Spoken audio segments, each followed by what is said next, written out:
nuclear option, that is the subject of this evening's Talking Points memo. Today, breaking 225 years of precedent, the U.S. Senate voted 52-48 to invoke the so-called nuclear option, allowing confirmation for most presidential nominees by simple majority. In other words, the Senate voted to severely limit the use of the filibuster, one of the few tools a minority party has in our representative democracy. Senate Dems, led by none other than ReidL, they've been incensed that their GOP colleagues have blocked primarily three D.C. Circuit Court nominees. Will someone call 911?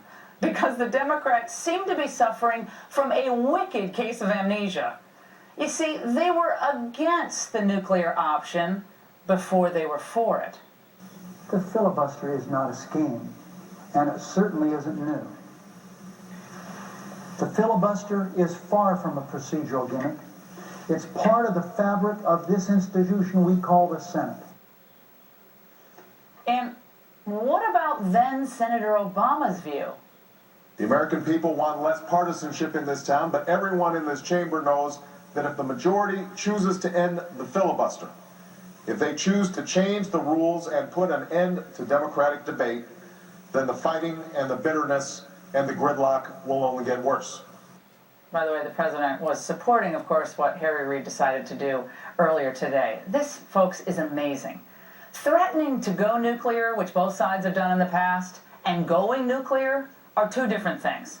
Reid and friends may have won a temporary victory by changing the rules, but they also disrupted the checks and balances within the Senate and ended up throwing gasoline on the brush fire of partisanship.